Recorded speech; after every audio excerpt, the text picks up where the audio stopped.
We have 3 summer research programs here at the University of Alabama, a research experience for undergraduates, and then 2 research programs for graduate students. And they focus on artificial intelligence and monitoring water. So because we have all of these students here at the University of Alabama, I wanted to give a presentation that kind of explores all the options that students have for career paths in water resources and hydrology. And so those career paths span environmental advocacy, civil engineering, design and build and planning for water systems, and even technology-based career paths. The presentation was kind of an expose of all of the different career options that are out there for the students that are here for the summer research programs at the University of Alabama.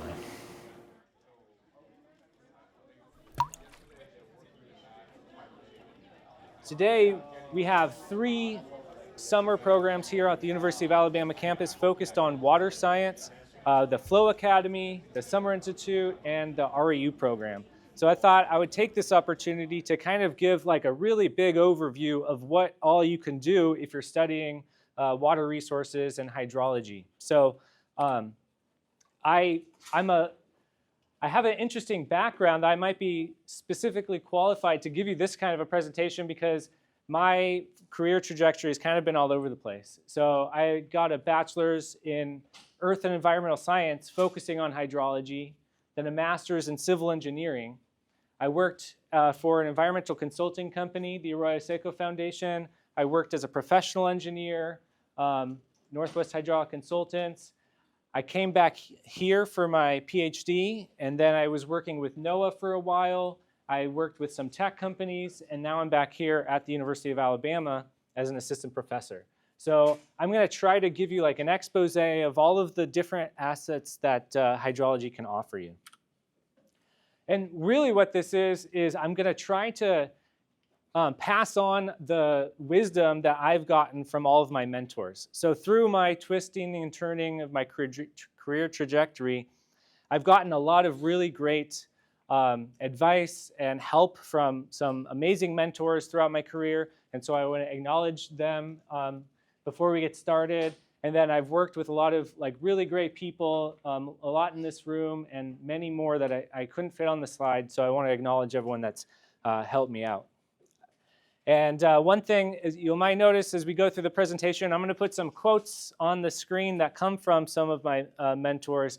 And really the idea is to show you the diversity of hydrology as a science and application of engineering, and to try to pass on the wisdom of my mentors to you. So we're going to talk about science versus engineering, the tree of hydrology. Then we're going to get into some specific watershed systems, the Carmel River, the Los Angeles River watershed, the Arroyo Seco. Then we're going to talk about water resources engineering fairly broadly. The research I did here at the University of Alabama, physics-informed machine learning, and then my role as the hydrologist at a tech company. So this is the outline today. So when I was, actually, it's kind of embarrassing, but I didn't know the difference between science and engineering for a long time, well after I had a degree in both science and engineering. I could not figure out what was the difference between these two things. So I studied earth system science, but I was doing hydrology. I studied civil engineering, but I was doing hydrology. And to me, they were fairly similar. I didn't know what the difference was. So I thought a lot about that, and I kind of started to understand that engineering is when you're using constraints. So you don't have all of the resources available. You gotta use constraints in your study.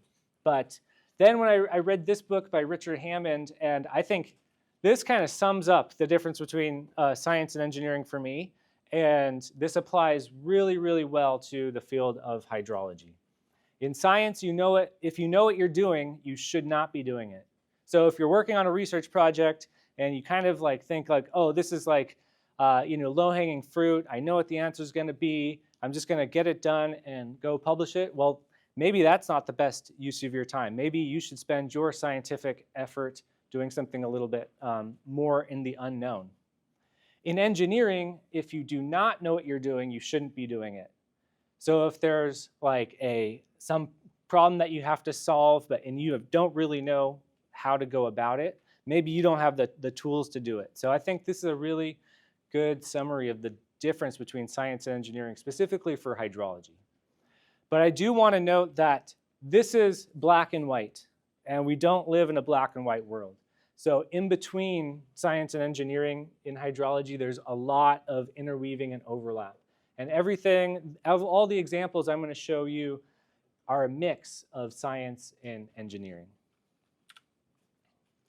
So why hydrology? I think that this field is just really interesting because it has so much to offer. It's a unifying geoscience that covers the land, the ocean, the atmosphere. There's a lot of great computational aspects to it. If we're trying to make predictions, we get to use these gigantic computers. We're building a brand new data center here at the University of Alabama campus. We get to play around with like big machines. Now, that comes at a cost. We now know that the expanding AI infrastructure takes a lot of water, and that's something that I think that we need to look into, but even still, it's fun to play around with. The benefits to society are undeniable.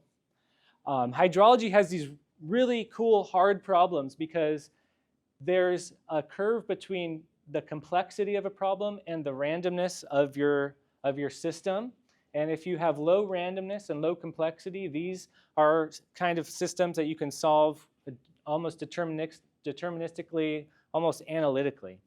If you have a lot of randomness, and no matter your complexity, you might have to solve it statistically.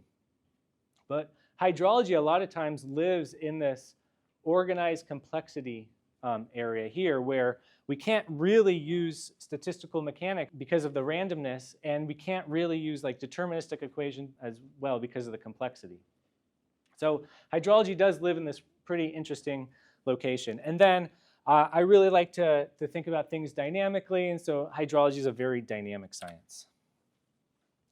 And so I wanted to give an overview of this field from many different aspects. So I was talking to my wife about it, and actually I have to give her credit for this figure because she basically was like, so what you're describing is a tree where you have these roots that are bringing in all these basic sciences, and then you have this field of hydrology, which then goes and branches off.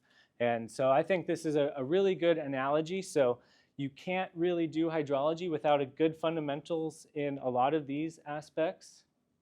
Hydrology here would include things like fate and transport and open channel hydraulics and groundwater hydrology, so all encompassing of the hydrology curriculum that we get. And then with that, we can work on planning and design and agriculture, strategy and wildlife. We can prepare people for hazards. We can forecast those hazards, and we can use the tools of hydrology to respond and allocate resources to those hazards. So on the top here, these are all applications of what you might do with hydrology. Here is all the fundamentals of hydrology, and you need to turn these fundamentals, you need to absorb these nutrients and move them up the trunk of hydrology to be able to use those to benefit society. Okay, so now I'm going to go through a few different interesting projects that I've worked on throughout my career. Some of these figures I haven't really looked at or seen in a decade or more, so they're not up to like modern like figure standards, but I think they'll hopefully tell a really good story. This is the Carmel watershed. I went to my undergraduate was right here at California State University, Monterey Bay, and I was really fortunate to get into watershed research with one of my mentors, Fred Watson, and he presented me with this interesting problem. So here's the Carmel River. There's two stream gauges on the Carmel River, Robles del Rio and near Carmel. And what's interesting is the stream almost always has water in it above Robles del Rio. Down here at near Carmel, sometimes it's full of water, sometimes it's gushing, and sometimes it's bone dry. And so something happens in between these two stream gauges where the water gets sucked into the aquifer. And so he presented me with this problem, and I just dove right in, and I was going on scouting missions. I was taking my own field trips through the Carmel River. This is me taking a hike up to the San Clemente Dam, which has since been removed. But I was just really interested to get to know the watershed as much as possible. So one thing about this type of work is if you are able to focus on like a single watershed, you really start to love the watershed. You start to love the environment in the watershed, and you start to really love the dynamics of it and want to understand it. So this is a way of doing hydrology where it's more about like the environment than it is about maybe like designing a new bridge for humans or forecasting a storm to prevent loss of property and life. This is about really diving into your environment and trying to understand it from the ground up. So I worked on this project where I just plotted the difference between the stream gauges at the Robles del Rio and near Carmel. So when it's positive, that means there's a dry section of a river. When it's negative, then the river is flowing completely almost to the ocean. So as you can see, during the wet months, the river starts flowing all the way to the ocean.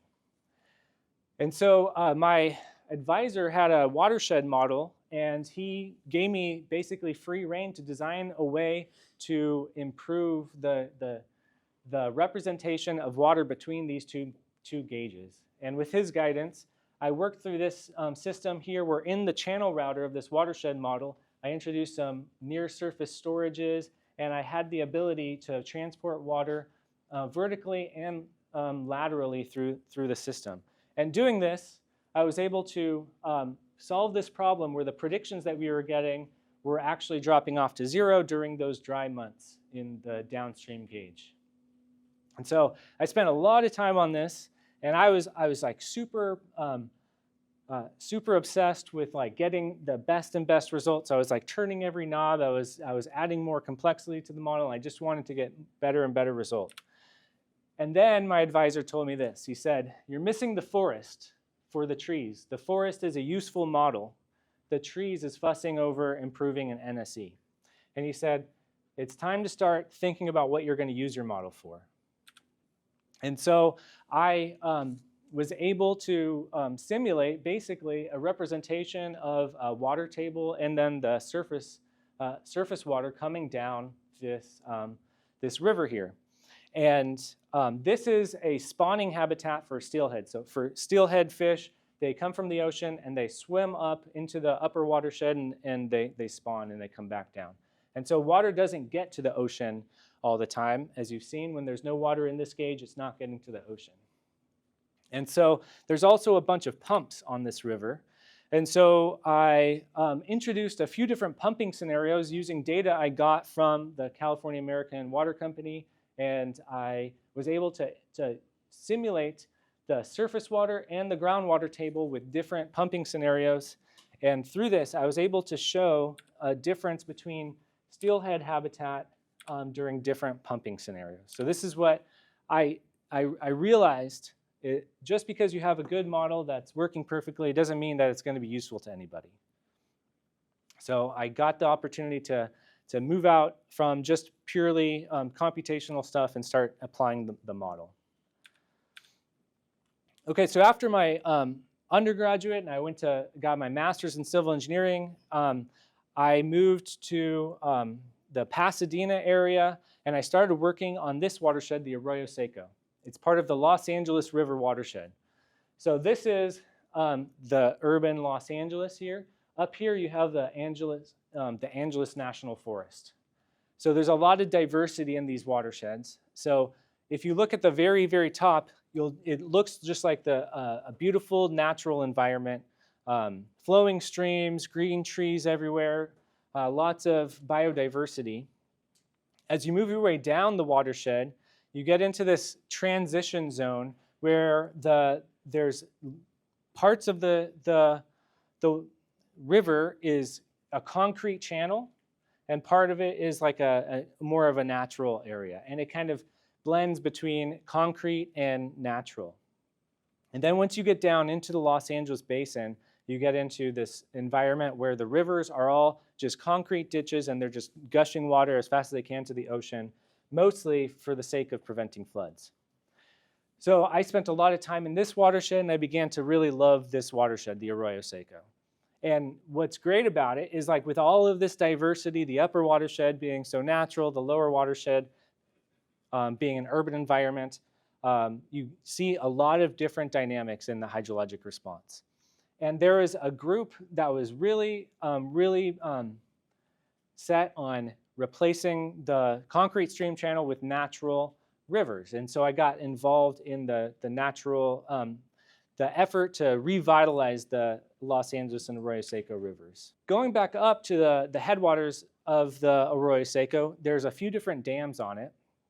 This is the Brown Mountain Dam. So this is pretty interesting because this is a 70-foot dam, and you have this waterfall of water coming over the dam. This was built in 1942. If you go up to the top of the dam, sediment has filled the dam all the way to the brim. So it's just basically a natural channel that has formed behind this dam, just causing a waterfall. So I worked on a lot of sediment studies for this to try to get an understanding of if it's possible to remove this dam and what that would do to the downstream stream sections with all the large sediment pulses. And so this was a lot of work in collaboration with different consulting firms and the Arroyo Seco Foundation. And there is now plans to eventually remove this dam. This dam isn't serving any function at all. It's just full of sediment to the brim, so it's not holding back any water or anything like that. Nobody really knows why they built all these dams in the Angeles forest. There's a lot of speculation that it was for grade control. But if you go talk to the Forest Service now, they don't really have a full understanding of the dams that were built in these forests themselves. And part of the way that we are going forward with trying to remove these dams is getting protections for these watersheds. So the Angeles Forest, part of the Angeles Forest was designated a national monument. And with that designation from the federal government, you get certain protections. But they left out a key piece of the Angeles Forest that includes the location of that dam. So in green here, this was designated as National Monument in 2013. In yellow here, this was left out of the monument. So I was working with some people in these advocacy groups, and we were trying to get the federal government to extend the designation of national monument from national forest to national monument to the area of the Arroyo Seco that includes the dam, so we can get resources to study the dam and eventually remove it. So another one of my mentors, he always had this saying, there's a million reasons to say no. We have to keep demonstrating why yes. So if you go and just ask somebody, hey, can we remove this dam? They'll say no over and over and over again, but maybe you have to go and do hydrologic studies and engineering studies over and over again to demonstrate that it's safe and cost effective and there's some benefit for removing the dam. But in general, there's a million reasons to say no. We have to overcome those if we are motivated to do something good for the environment. This is down in that transition zone. This is the Devil's Gate. So this is another dam that's in the Pasadena area called the Devil's Gate Dam. This is what it looked like before the dam on the left. You can see that you have these bedrock that are sticking out with basically a flowing gate, and kind of the ideal place to put a dam. So they put a dam here, the Devil's Gate Dam, for flood control so they can develop the area downstream. So these dams, even though they allow the urban environment to be developed, they do come at a cost. One is they fill up with sediment, and you can't just let this dam fill up with sediment, because if you do, then it no longer provides that flood protection. So on the left, what you see is the dam pretty much full of sediment getting to the point, close to the point of that Brown Mountain Dam where water's just going to start flowing over the dam. And if that happens, it's not providing any flood protection. So what they do is they do these sediment removal programs where they just go in with bulldozers and remove all the sediment. However, that comes at a cost because there's all sorts of biodiversity and wildlife that have taken up residence in this area. I used to spend a lot of time in this area called Hahamunga Watershed Park, and you would go into this kind of lush area, and the wildlife was incredible. You're in the middle of a city, but the wildlife here is just remarkable. I remember one thing. I used to lead tours through the Arroyo Seco. I was with a group, and we were in the middle of this area, and an ambulance went by on the freeway. And when the ambulance went by, all the coyotes that were all around us started howling. So we went from just thinking, oh, we're just minutes, a quick walk away to civilization, to being surrounded by coyotes just howling at us. So you have to work to balance the necessary protection from the built environment downstream with trying to increase the wildlife and conserve the wildlife and restore the natural processes. By the way, up here on the top left, that's a jet propulsion laboratory. So the legend is that Jack Parsons, when he was developing the jet propulsion laboratory, he was setting off his rockets out here in the middle of the basin, and that's where it started. He just needed somewhere where he can go and start setting off rockets. And so with the development of the jet propulsion laboratory came what? Who can guess what came with the development of rocket fuel? Yeah. Also, the rocket fuel was just kind of let loose, and this groundwater area became super contaminated with perchlorates and other constituents. And there's JPL does a very active remediation for this, and they have all sorts of wells that are doing filtering of those constituents. This is just a really cool picture of Los Angeles, of the city of Los Angeles, with the Los Angeles River here on the left, then the Arroyo Seco going up into the mountains here. So this is kind of just like eye candy of what it kind of used to look like. Right here is the confluence of the Arroyo Seco and the Los Angeles River. So we're going to dive in to the confluence of the Los Angeles and the Arroyo Seco. This is what it looked like in 1930. So you can see the width of the channel on this picture. This is several pillars wide for these train tracks back in 1930. And in 2011, I took this picture, and the channel has been basically turned into a concrete ditch where the width of the channel is one pillar wide here. And so there's a lot of effort to try to naturalize these streams, to revitalize the whole Los Angeles River. And so the question is, can we do environmental restoration in such a deep urban environment where you have all sorts of hydrologic considerations like flooding and pollution? Can we restore the river to something that might not be totally natural, but something more revitalized? So the Army Corps of Engineers, they do these restoration programs trying to maximize the amount of habitat that they can restore with any given dollar. So they proposed alternatives ranging from no action, basically let it lie, to all sorts of alternatives, up to 20 alternatives, increasing in scope. And the alternative 20 was the alternative that I think it cost $4 billion. That included match from the city of Los Angeles.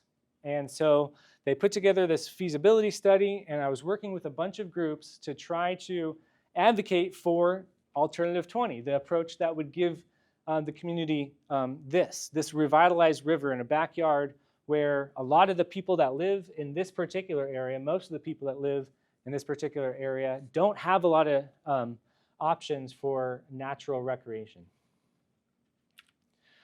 So after all sorts of advocacy and hydrology studies that we worked on, they decided, the Army Corps of Engineers, they decided we're going to go with the alternative 20. And so we had a big press conference, and the mayor came out. This is Lewis McAdams. So Lewis is a poet who was famous in Los Angeles for writing poems about the Los Angeles River, and really, he's one of the ones that sparked the effort to revitalize Los Angeles River. So I wanted to put this quote on here. He said that, I think that when the Corps saw the support behind Alternative 20, they unavoidably had to rethink their decision. So they were like, well, why would we spend all this money in Los Angeles when maybe we can go down to like the Florida Everglades and restore some habitat there? But through all the studies that were done by grassroots organizations and everything, they decided it was worth the investment to increase habitat to go up to alternative 20. And so my mentor, Tim Brick, and Louis McAdams, they're some of the key figures in the LA River revitalization scene. So one other thing that Louis said, when he was at this celebration, this basically just an opportunity for the mayor to go out and say, hey, we got something. He was looking around, he realized that he knew almost everyone there, and almost everyone had a role of some kind in the ongoing study and political work that's been done and remains to be done. So this really is like a way to use hydrology to be an environmental advocate and get into a community, and you can really start loving the environment even if your environment currently looks like this. Maybe you can plan for the future to get it to look like this. All right, I'm going to switch gears here a little bit and talk about my work as an engineer. So first, this is the Los Angeles Basin. So this is actually where I grew up, around here, Palmdale. And there's a creek up here in the middle, Pine Creek. I'm going to show you a picture of that in a second. And then here's Little Rock Reservoir, just for some perspective. I'll show you a picture of that in a minute. So this is Pine Creek. So up in the desert, you have a river, Pine Creek, that flows down here, and you get to this structure here, just randomly in the middle of the river. My friends and I used to come to this spot a lot and really try to think, what is this thing for? We kind of couldn't understand it. So any ideas? Who can take a guess as what this thing is for? Sediment, yeah. It could be like a sediment trap. It's easy to dig it out. Any other guesses? Just a reservoir? Discharge? So there's nothing actually going into or out of it. Okay, yeah, that's a really good idea. So yeah, if you have flow going over the weir, it's a lot easier to get an idea of what the flow is through the river. Any more? Velocity, yeah, that would be kind of the same idea. So during a high flow, you can measure the velocity through here. Yeah? Did someone build half of a bridge? That one, I don't think so. So I'll tell you what this is for. This is a skateboard ramp.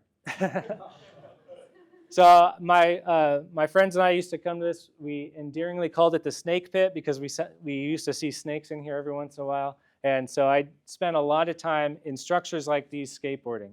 So obviously it's not really a skateboard ramp, but this was kind of what got me interested in doing water resources engineering. I thought maybe if I'm a good enough water resources engineer, they'll let me design my own skateboard ramps in the middle of the desert. So on the other side of this is a reservoir, the Little Rock Reservoir. So I just wanted to tell you a couple of anecdotes about working as a design engineer. So we did like hydrologic studies to understand how much water was coming into this reservoir. We did sediment modeling to understand the sediment that was coming through this reservoir. And what we were trying to do is build a sediment dropout basin, just like there was somebody suggested that structure was for. So basically, sediment would get dropped out in this, and it's close to the road and easy to excavate before sediment starts filling up the rest of this basin. So I was out here on a survey with one of my mentors, Ed, and we had brought the total station. He actually had me go and bring it.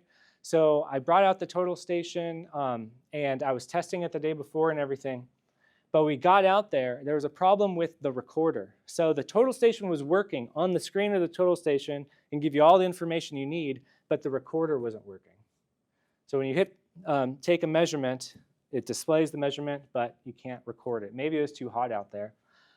So we basically had to spend the whole day doing a measurement very slowly with a total station and recording by hand and getting the survey that way. This is another project I worked on where the task was to turn this, which is a diversion structure for a community near Ventura, California, turn this into a fish ladder, and then keep the diversion structure and actually increase the water diversions. So two competing goals here. Increase the ability for fish, those same steelhead fish, to swim up this river, so adding a fish ramp, and then increasing diversions. So not only do you want to take more water out of this river for agriculture, but you also want to let fish go up. So there's different constraints that we had to work with. And so I spent all sorts of time developing models for this. I was doing 2D models of the overflow here, and I was doing the most complicated 1D HEC-RAS model I've ever seen through this diversion structure, and then down through here, there's all these sediment pits and everything. So this was just a gigantic HEC-RAS model. And I remember I mentioned to my boss, Ed, I was like, this HEC-RAS model is super complicated. I've never seen anything like it. And I remember thinking like, oh, everyone in academia always gives HEC-RAS a hard time. And he basically said, yeah, it's because in academia you're dealing with these simple problems, but when you get to these super complicated problems, HEC-RAS actually does really well because it allows you to control all the boundary conditions. Another thing that when we were out here doing some field work, somebody pointed down this, down the weir here and pointed out that the flow is super high over here and that the flow was non-existent over here. So there's a head drop off across this weir. And he asked us, he's like, does your 2D model get that? And so I spent a lot of time working on the 2D model for this, trying to represent the drop of head across this weir. And then Ed came to me, he said, you're not going to model your way out of this. Time to start designing. So once again, I fell into the trap of just really getting deep into the weeds with my model and not realizing that the model was for a purpose. It was for designing a fish ladder to improve fish passage. Okay, one more project through my water resources days, because I think this one is really interesting. This is the Ferndale watershed. This is in Griffith Park. On the other side of the confluence, this is that confluence we were looking at earlier. There's a disparity between the income of people on the confluence side and then this Griffith Park side. This is probably one of the most affluent neighborhoods in Los Angeles. But this Ferndale was built in like the 1920s, and they basically put a circulating pump in here and then allowed water to go through this channel that was already there so that they could have these nice walking paths. And so I was working on a project to try to do an analysis to see if there was a way to get water from the ground, which a lot of water falls on this watershed, but not a lot of it comes out. It goes into the ground.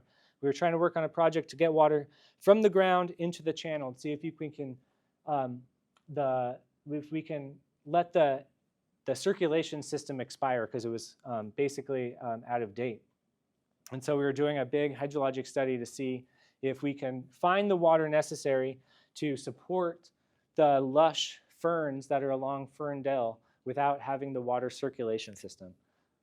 So we weren't able to do it. It seems like all the water that goes into the ground in this area of Griffith Park just continues to go down. There's no place to capture it. And so we spent some time designing an upgrade to the recirculation system. This is one that I wanted to go over. I used to work on these projects, hydrologic transient projects through water pipelines. So this is Lake Cachuma. This is Santa Barbara. This area experienced a severe drought from like 2012 to 2017. And this lake pretty much dried up. It got to the point where this is a water supply lake for the Santa Barbara area. It got to the point where they pretty much couldn't pump anything out of the lake anymore. It was so dry. And so I got to work on a project designing a floating pumping station. And so we were doing a bunch of analysis to see if the pump station could float, under what conditions, and what we didn't want is the pump to hit the bottom and start causing damage. So I got to build all these fun models with EPA-NET and simulate these pumps pushing water through the system out of the reservoir and trying to understand how that changed the level in the reservoir. And I left this in because this is some wisdom that I got from another one of my mentors, David Axworthy.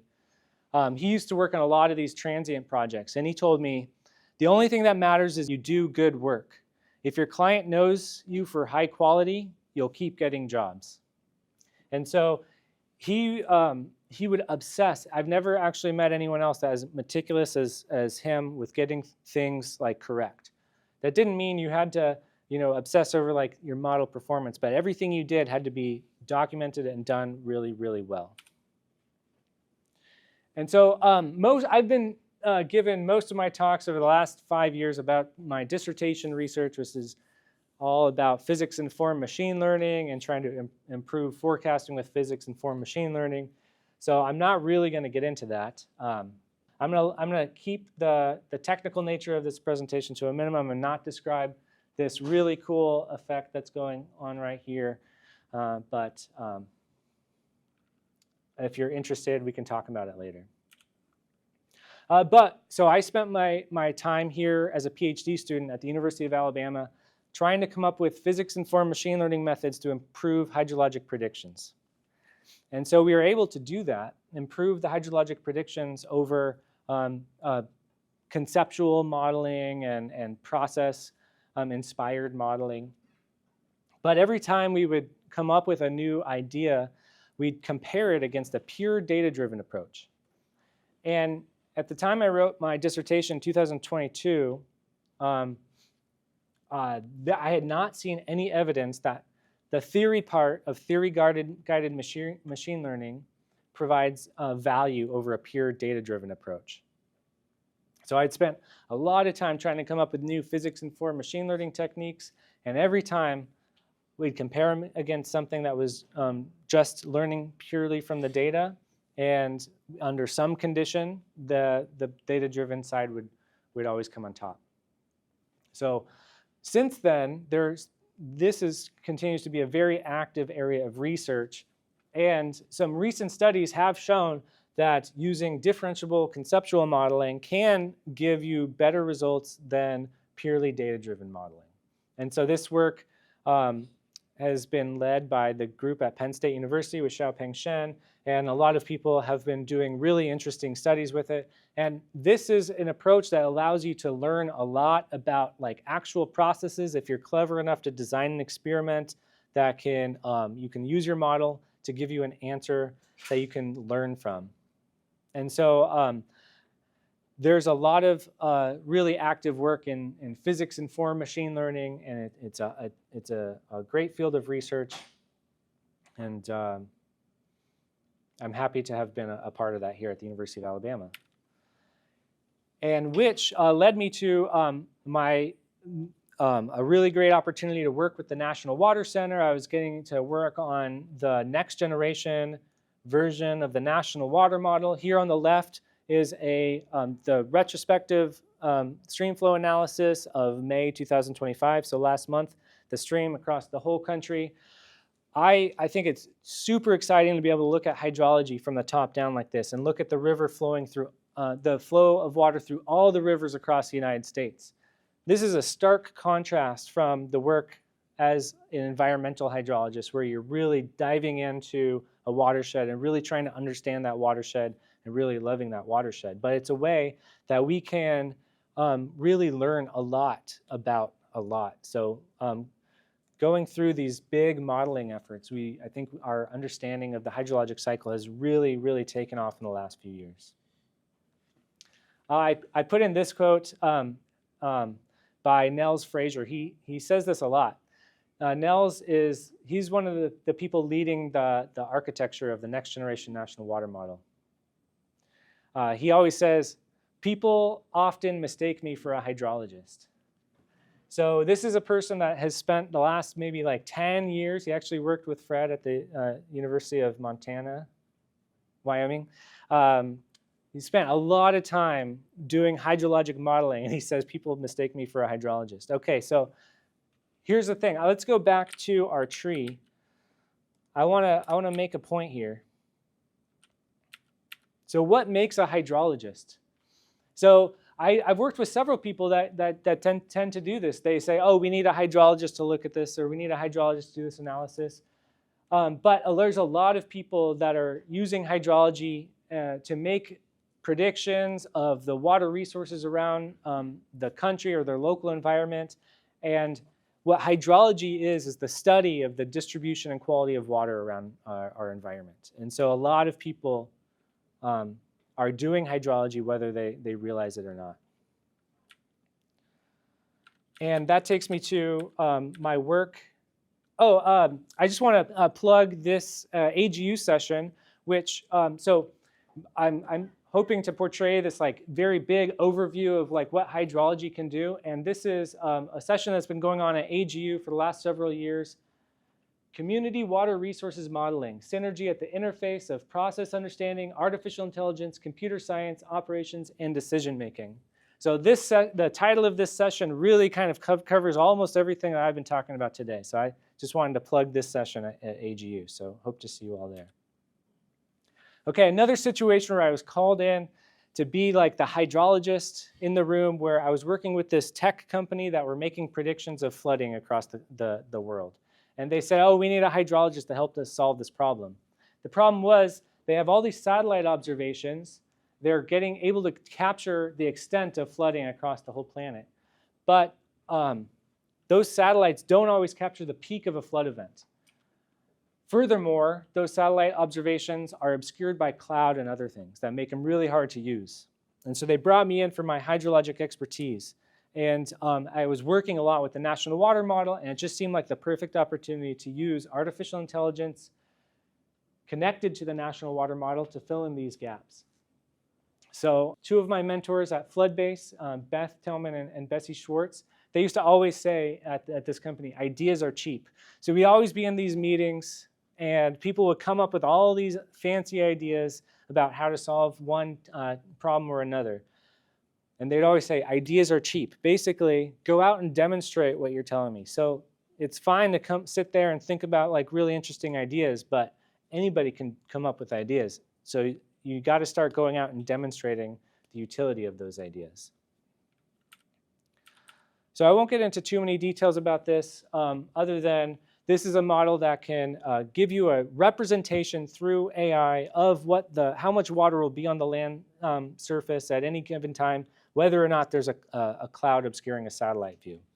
So basically the idea is to train a machine learning model to take what the National Water Model gives you and make a prediction of the water that's on the ground. And it can make predictions across the whole country using artificial intelligence, which is very expensive to train, but very cheap to run. It's computationally feasible to run this in near real time across the whole country.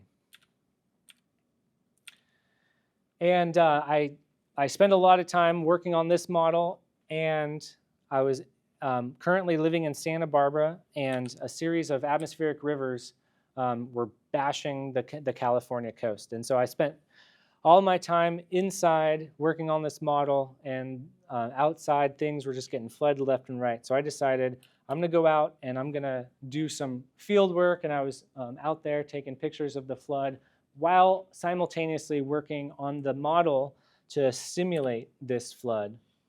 And I was able to get this flood map of the flood extent throughout Santa Barbara and compare it with the flood that was given by that model. I want to show this figure here, showing the maximum flood extent during this period of time, which was the peak of the atmospheric river events across all of California. And so even when I was the person called in as the hydrologist in the tech company and called in to work on really sophisticated technical projects, I thought it was important, if you're going to be working on these kinds of things and there's a flood going on, it's important to understand how the flooding actually works. So not just assuming your model is doing what you think your model is going to do, but go out there and be like in the field hydrologists, getting some data to compare your model to. And I'm going to leave it at that. So thank you for your attention.